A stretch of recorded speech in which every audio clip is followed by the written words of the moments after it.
Good morning, my friends. Today we are going to be installing the world's strongest all-wheel drive K-Series transfer case into my 2021 all-wheel drive Type R.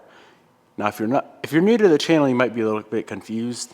Of course, these cars come factory front-wheel drive. I decided to make it all-wheel drive, and I've been running into problems of it breaking the transfer case. So let's run through what is all done to this T-case. It has a drag cartel billet cover, PPG transfer gear, PPG transfer shaft, PPG hypoids. Everything that you can physically do to an all-wheel drive K-Series transfer case is done to this thing here. So not only are we going to be installing this, I did also splurge and buy the RV6, correct, RV6 Performance rear compliance bushings. The factory compliance bushings are very, very soft. And even though we have our traction bar built for the car holding those control arms forward, I want to take every precaution necessary to avoid wheel hop, which the wheel hop is what is breaking our transfer cases. So I'm going to be installing these guys as well. And then for the front of the control arm, we picked up these bushings.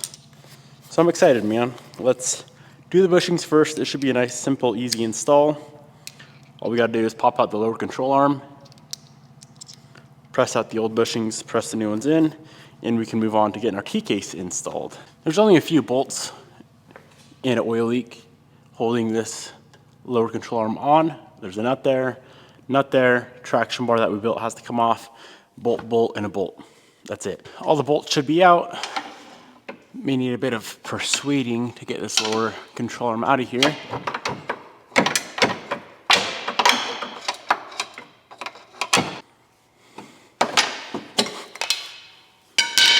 You can see just how flexible these rear compliance bushings are when it's off the car. All right, so let's take a look at the RV6 model. These guys are gonna go right up in here. Well, they're supposed to go right up in here. Our custom subframe is not accepting these guys. Factory ones have a gap of 1.977. These guys have a gap of 1.85. So a little over 1/10 of an inch, 1/15 of an inch. I could shave those down, or I could modify the subframe. Instead of modifying the subframe, because I feel like to modify it properly, I would have to remove it, which entails probably 2.5 hours of work. I've decided to take our 1/10 of an inch off on these guys here. So let's head over to my lathe, or my mill these guys out, and we should be good to go.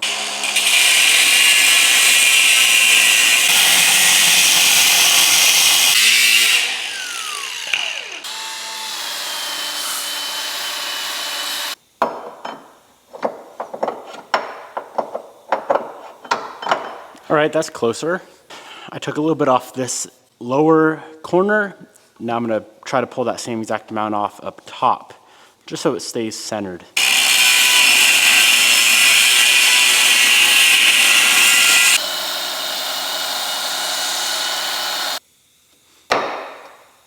Well, that's closer. That's getting real close. Closer. Closer. So why I opted to shave these guys down was so I didn't have to modify the subframe. We got to cut the subframe anyway. Create a little bit of a notch in it for this big triangle piece right there. If that went straight up and over, that'd be fine. But that's a lot of material to notch out, and I'm sure they have it there for a reason. I feel safer doing a little notch on that guy versus this guy.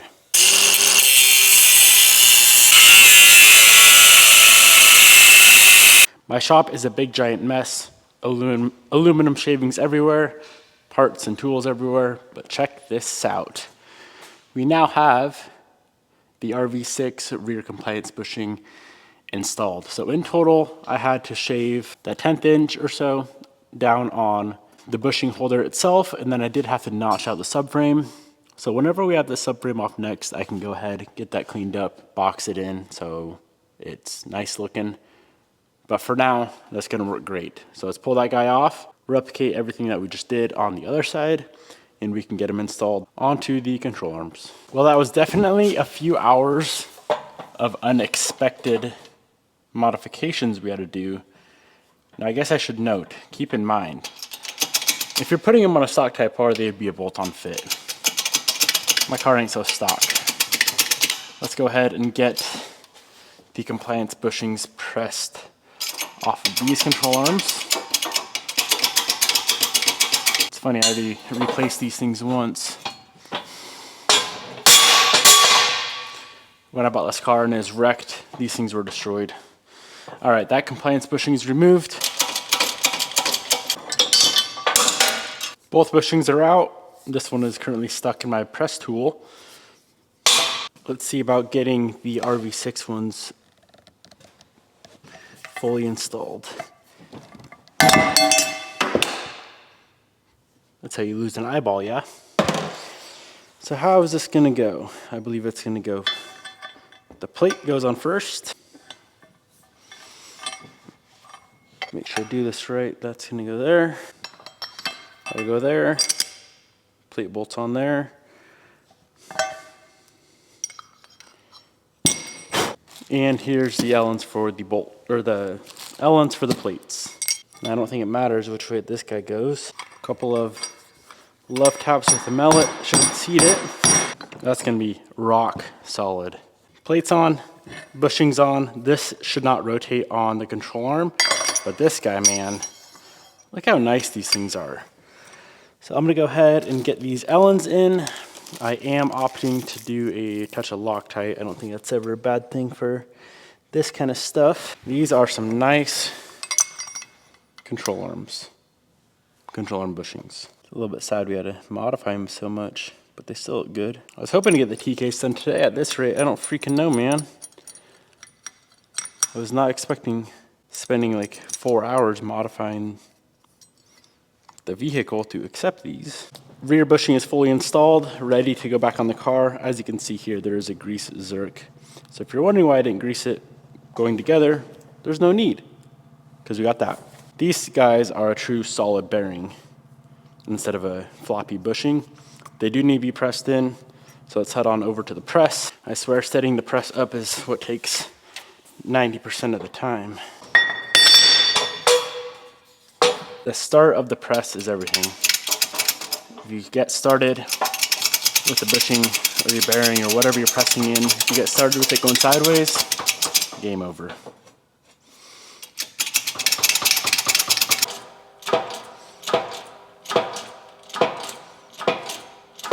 So after that bushing is pressed all the way through, there is a retainer clip that goes on this side, this little circle up here. Make sure she snaps in properly, and if it doesn't, that means your bushing isn't pressed all the way in. Now these guys go like that and like that. That's a solid bushing, solid bearing. If this thing wheel hops now, which I quite frankly think will be impossible, it's getting parted out. We have the best rear bushing you can get, the best front bushing you can get, a whole freaking traction bar that ties the whole lower control arm forward. It ain't gonna wheel hop. And if it does, it ain't because this is moving around. This is not gonna move around on us. Let's see about getting everything to fit. Hopefully, no more modifications are required. Look at that. Better than freaking factory. Now they did include new hardware for this bushing back here. The passenger side, the right-hand side, is 100% finished up. Let's do our wobble test. Well, it's completely solid. Imagine that. I would say before, without the traction bar and with the OEM bushings, I was able to get this to move probably 10 millimeter, maybe close to a ½ inch. I can probably get it to move. I wish I had a good way to measure it, but here, let me zoom in. Watch this gap right here.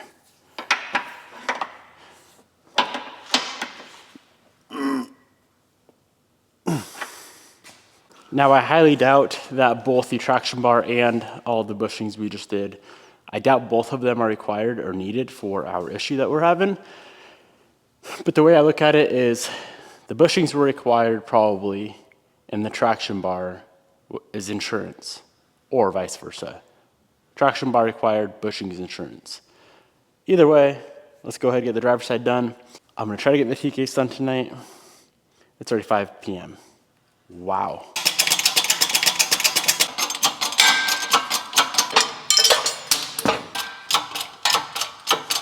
Control arm number 2, complete and being installed.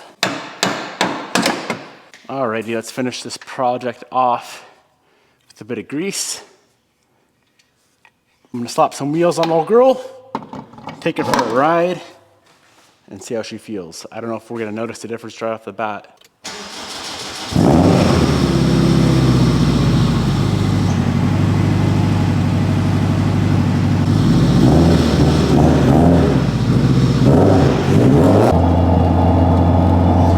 Alignment is certainly a little bit tweaked now, which is what I was expecting, of course. When you pull off all of the suspension, it's going to mess with your alignment a little bit, but you can see the steering wheel is now tilted to the right.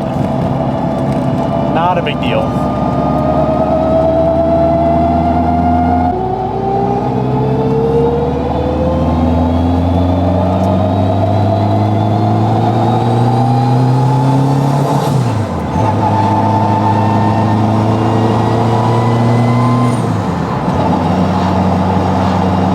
Every time I hop in this car and drive it, I'm reminded of all of those freaking hours that have gone into this car. And we're so close to perfection, man. So close. It's literally just what I would call refinement. Refining the little details. The base of the car is done. The all-wheel drive stuff is done. We have little issue with the e-brake, little issue with the throttle body, little issue with the starter button. And I think that's kind of about it. Now, of course, I was planning on getting the AC working, but that is such a minute thing that I'm not worried about that at all. Not right now, at least. If I can just make this car a car that I can hop in and go drive, kind of like a factory Type R on steroids, that would be ideal. Of course, with all the cool noises, with the straight cut gears, I really want to do a hood dump. I think that'd be pretty sweet to have on this car. Things like that. Just make it the ultimate Honda.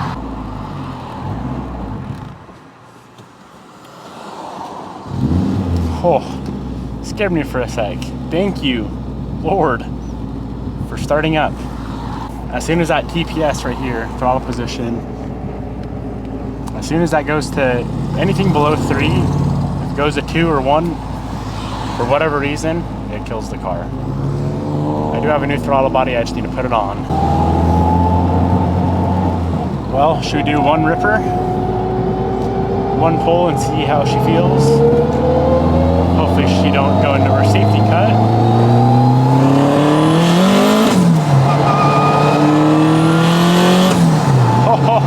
Oh, that is dead hooking. Dead hooking. Oh man. Dang, son. I haven't done a pull like that in a minute.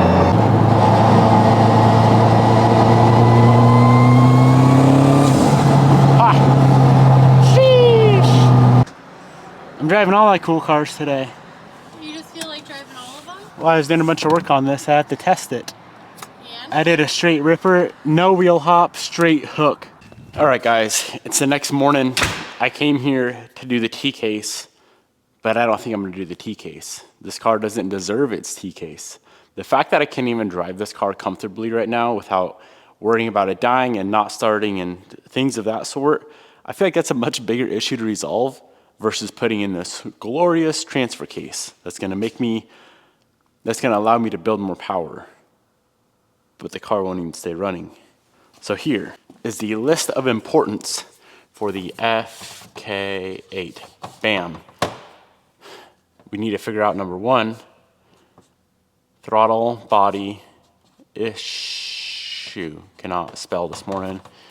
Number two, yes, it still has a battery drain. I think I am making some progress there. 3, starter button. 4, e-brake. 5, T case. E-brake should be easy. Starter button, probably one of the most difficult out of these, but that is a much less significant of an issue if the throttle body issue is fixed, because then we won't need to be starting the car at every stoplight when it just decides to die. So check this out. In this box should be a brand new throttle body from Haltech.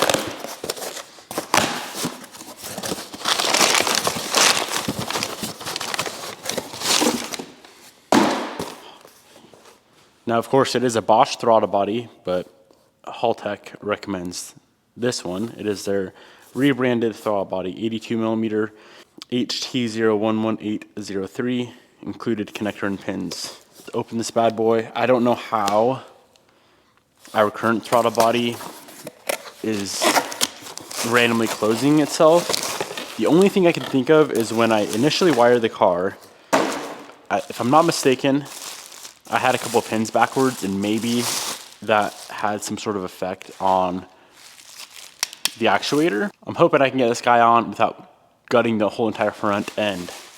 Let's pop open the hood. It is a center feed manifold, so that means that our throttle body is on the bottom of the intake manifold, right down there. But I think I should be able to get it. I should be able to get that off. Let's pop off our lower intercooler piping. Okay, intercooler pipe is loosened. Like most things, I overthink, I overcomplicate. And at the end of the day, if you just put your head down and get to work, you can get her done. Voila.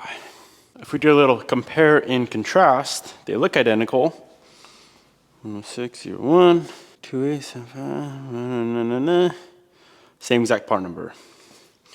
But that's not to say I didn't damage the motor or the actuator when I had it wired wrong. Please let this be the problem as to why this car keeps shutting the throttle body randomly. If this ain't it, we're gonna have to start thinking outside the box. Car is back together with the brand new Haltech Bosch throttle body installed. Now I'm plugged into the Haltech ECU. Let's pop in the software, and I just need to do a quick and easy throttle body calibration. I don't know much about tuning and Haltech and ECU stuff in general, but I do know how to do a throttle calibration. So if we come into drive-by-wire calibration, first one, hit calibrate, step 2, 100% apply, click calibrate again. Okay, so that one's good. Let's click calibrate on the second one, and that's gonna kind of just do its own thing. If both of them check out good, we can fire it up, go on a drive, and I'm confident this is gonna fix our problem. I don't know why I'm confident, I just am.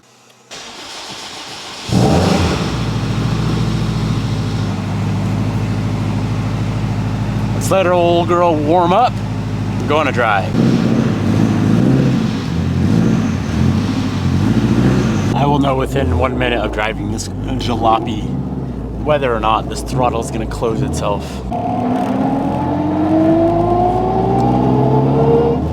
So far so good. I would say 90% of the time when I would clutch in, I would see 1% TPS. Now when I clutch in, 3%. But then again, coolant temp's only at 162, so let's let her warm up all the way and go from there.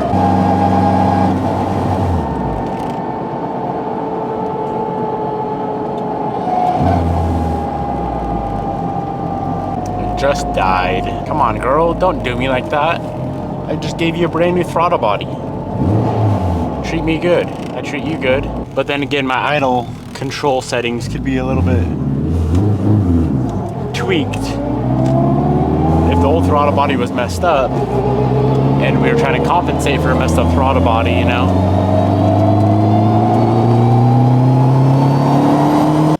Are you plugging in with your laptop, or you want mine? Yeah, I'll use mine. You don't want my junky one? Okay. I thought it was better at first, and then it died, and then it died again, and then it died again. All right, you ready for this jankiness? Dude. Want me to log it? If you want, just, you got TPS pulled up?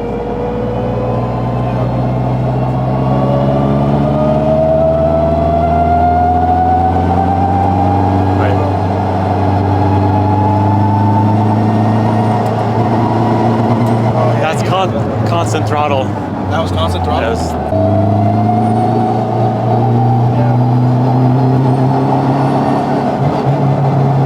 Then it throws a check engine light, and I have nothing. Yeah, throttle 1 disabled. Any chance you have a stock Civic throttle pedal, throttle cable, and throttle body, so I can ditch this shitty drive-by-wire? Oh, she spun. That's great. Your voltage drops, everything kind of drops. The voltage on the TPS or the car? Battery voltage. The battery voltage. Yeah, it's like 11.9. It's doing that. Really? All right, so me and my buddy Brian just went for a quick cruise. He's really good with all tech stuff. And the car is having weird TPS or throttle position issues on the throttle body with a consistent pedal. And it seems like those issues or the TPS is correlated with a battery voltage issue that's going on. So I think I need to just take a step back a little bit. Or slow voltage being drive-by-wire, they could be very well correlated. So figure one thing out, it might fix other issues. Progress, man. Good progress. All right, watch battery voltage when I pin it. So we're at 13 volts. Every time I pin it, it goes down to like 11 volts.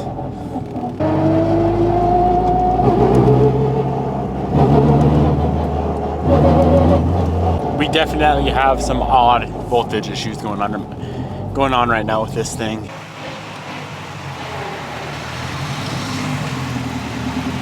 So it does appear that old girl is having a massive alternator issue. The alternator itself may not be bad, but it just can't keep up with all the stuff that we're running. For example, a stock RSX or a stock K24 doesn't have electric power steering. It's not running 3 Walbro 450s. The electric power steering alone just takes a ton of power. So what we're thinking is this O'Reilly's or whatever. I know it's not a Rock Auto. I already replaced the Rock Auto. Pretty sure it's the O'Reilly's alternator I currently have on it. Just can't keep up. Everything's fine, everything's fine. Let me fast forward. Look at that, 11.9 volts, 11.6 volts. And watch the TPS. This is a consistent throttle pedal. You see that? 11.5 volts. With the alternator on a car, which of course that car does have an alternator, you should never see anything below like 13.3, 13.4 volts. So we're like 2 volts lower than what it should be. That's excessive. I'm gonna buy a new alternator, a nice high output, solid, reputable company. I just gotta find one, high output alternator for that thing, and I'm confident that's gonna fix a lot of our problems. Kind of a guessing game, I feel like, but it is what it is.